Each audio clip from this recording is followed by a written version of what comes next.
I'm Christian, I'm Andy, and this is the Specialty News. and we'll be talking about endangered languages. The legend of this map reads the most commonly spoken languages in each country. There are only 70 languages on this map. However, there are more than 70 languages spoken around the world. In a scholarly article by H. Russell Bernard called Preserving Language Diversity, it reads, depending on how you count them, there are between 3,000 and 6,000 languages spoken in the world today. Only 276 languages, however, are spoken by a million people or more. About 80 to 90% of all languages are spoken by indigenous people like the Zuni, the Samoans, and the Javaro. Taken together, all these people comprise less than 10% of the world's population. This puts into perspective how linguistically diverse our world is and how only a select few languages are widely spoken. The rapid extinction of endangered languages is a global crisis because it leads to an irreversible loss of cultural identity, tradition, knowledge, and linguistic diversity. Throughout human existence, languages have come and gone. A few reasons languages become extinct are cultural assimilation, in which speakers may want to learn a new language to gain advantages or avoid discrimination, and disasters and war, in which many speakers are killed. During the time ancient Rome existed, from 8th century BC to 5th century AD, it had conquered vast amounts of territory. The Latin language spread across Rome's territories. This came with a cost. Ancient Rome's conquests led to the demise of Etruscan and Gaulish cultures and languages. Etruria and Gaul would be conquered by Rome, which would give way to the assimilation into Roman culture. Etruscan areas were repopulated with Roman veterans and important figures in Gaulish communities, like Druids, were attacked, making it easier to assimilate the native populations. During the Arab conquests, which lasted from early 7th century to mid 8th century, the Arabic language spread. This led to the decline of Coptic, a language that was spoken in modern-day Egypt. It slowly was abandoned by its speakers in favor of Arabic starting from the 10th century.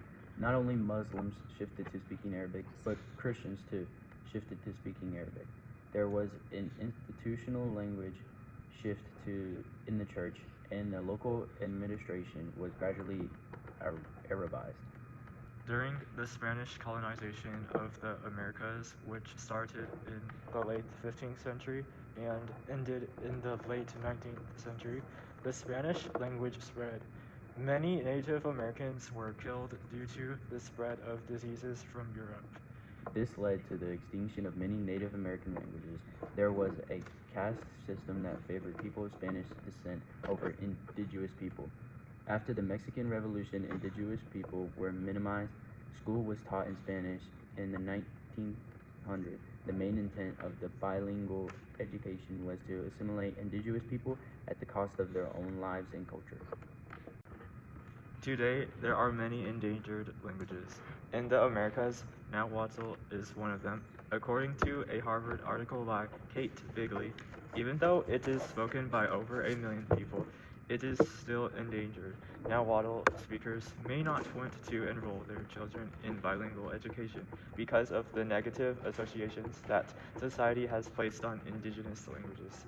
Nahuatl may not be seen as useful as Spanish, since in Mexico, Spanish is the most practical language for work. On the Japanese island of Hokkaido lives the Ainu people. A 2006 poll showed out of approximately 24,000 Ainu people, only 300 knew the Ainu language. Unfortunately, the Ainu people are marginalized, and the only Ainu people that are interested in learning the Ainu language are from relatively affluent backgrounds.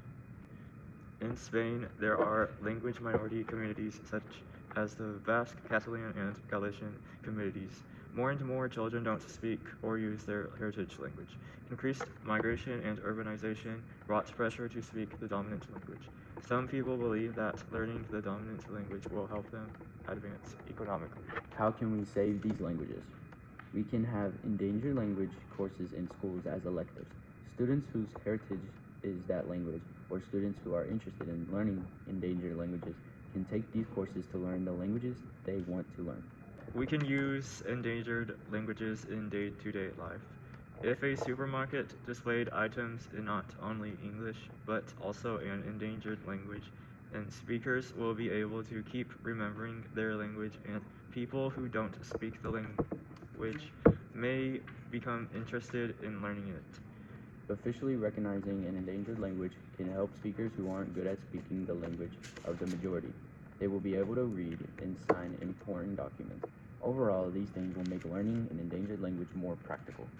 Impacts of language extinction include loss of cultural knowledge. The short-term impact includes cultural knowledge attrition, cultural knowledge erasure, and deculturation, and the long-term impact includes cultural erosion and cultural amnesia. Another impact is disconnection from heritage. The short-term impact includes cultural disconnection, cultural amnesia, and cultural loss. The long-term includes fragmented individual identity, heightened risks of mental health issues like depression and anxiety, and a weakened sense of community, cohesion, and belonging. Another impact is loss of human diversity. In the short term, this can lead to a less adaptive capability, increased vulnerability to diseases, and a diminished pull for medical research. The long-term impact includes a greater risk of zoonotic diseases, increased food insecurity, depleted freshwater supplies, reduced ecosystem services such as climate regulation, and heightened vulnerability to natural disasters, as diverse ecosystems become less resilient and stable. In the past, many languages have become extinct. Many more languages may become extinct, so hold on to the languages that you speak now. There are many endangered languages now, but we can document endangered languages, use digital tools like apps and online databases. Saving these languages will help preserve culture, also preserving their cultural identity. So remember to always take value in the culture and language that you are part of. Today we are interviewing Miss Altamirano. How do you feel if your language, which is Spanish, starts to go extinct? I will feel very sad. Do you know anyone that speaks an endangered language? Not personally, but I know like in Mexico we have languages from like Mayan, like Purepecha in Michoacan, who become extinct because they don't taught anymore in classroom, in schools, and the parents, it's hard. It's like nowadays I feel like only grandparents have knowledge on how to speak, and parents and children, grandchildren, have a little knowledge. Perhaps they might understand, but not able to speak it. Do you feel like younger generations care less about indigenous languages than older generations? Well, that depends on if you're part of that group. You probably will care, but I understand that with globalization, I know the top languages are very, how can you say, they are very praised, I will say, by younger generation. A lot of younger generations want to speak English or perhaps French and Espanol. But there's a lot of, especially if your country is a small country, like, I will say, Dutch, if you speak Dutch, most likely, if you're from Países Bajos, how do you say Países Bajos? Netherlands? Netherlands, thank you so much. We say the Netherlands.